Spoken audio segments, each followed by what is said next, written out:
Hello children, let's start our new chapter, chapter 6, that is plants around us.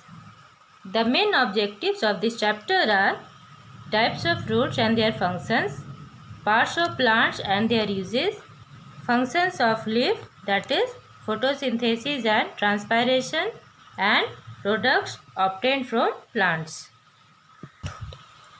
After that, you have to learn important terms of this chapter and write it in your science notebook. And the terms are root. It is the part of the plant which usually grows below the ground.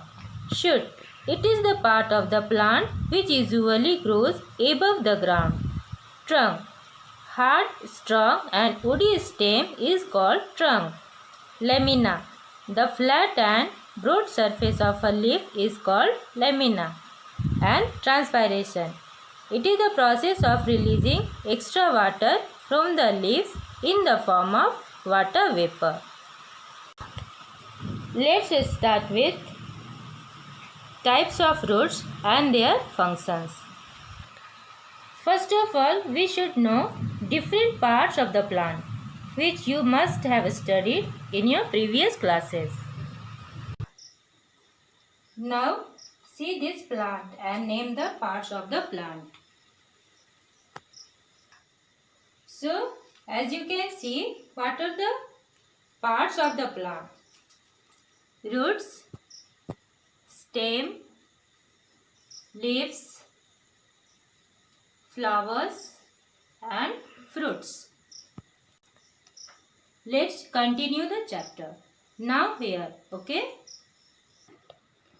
Every plant has two main parts. One is root system and other is shoot system. Root system is the part which is below the ground and the part which is above the ground is called shoot system. First we will focus on root system. And roots are of two types, taproot and fibrous root.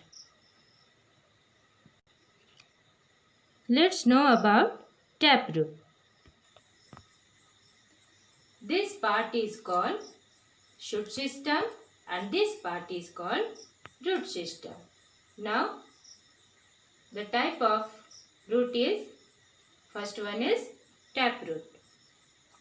A taproot has a main root and grows from the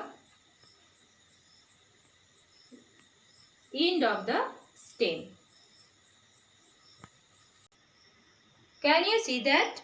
A taproot has a thick main root and some fine roots are growing from the taproot. Okay?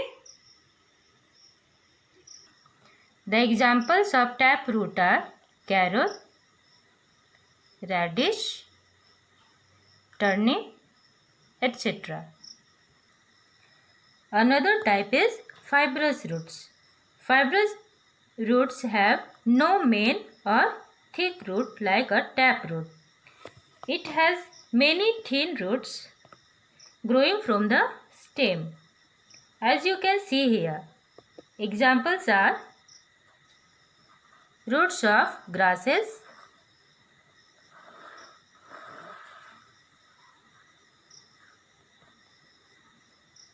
roots of onion,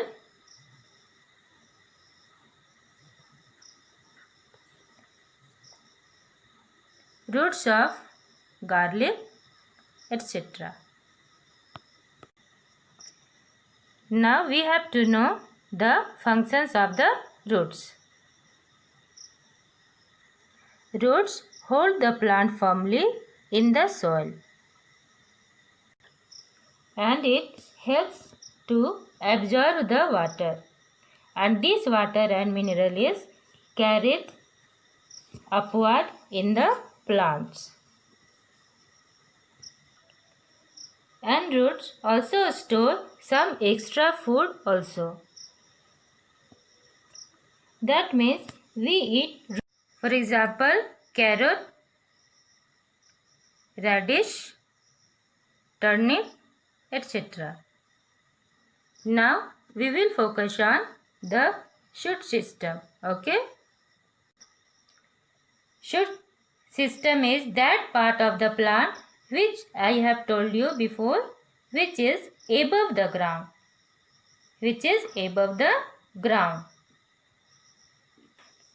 Now, the shoot system. It consists of stem, leaves, flowers and fruits. So, first we will learn about stems. Stems. Some trees have very thick stem, thick woody stems, and these are called trunks. And the examples given here are banyan tree, mango tree, peepal tree, etc. Small plants or shrubs have soft and woody stems. For example, bougainvillea and rose. Very small plants which we call herbs have soft and green stems. For example, coriander and basil, etc. Some plants have weak stems, very weak stems. They cannot hold the plant upright. They need the support to climb up. These are called creepers and climbers. For example, watermelon,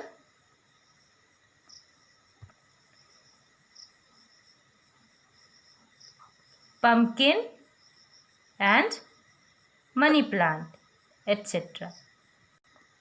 Creepers like pumpkin grow along the ground and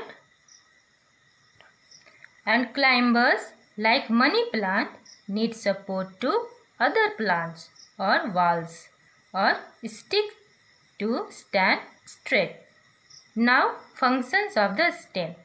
The main functions of the stem given here are: it helps the plant stand upright. It carries water and mineral salts from the roots and send it to the leaves. It carries food prepared by the leaves to the different parts of the plant.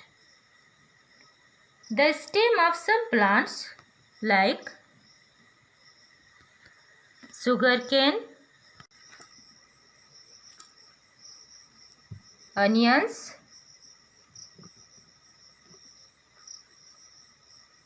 potatoes,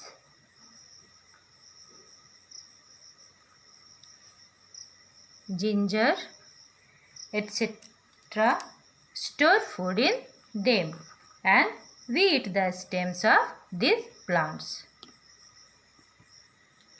Now, in the next class, we will start the topic the leaf. Till then, goodbye.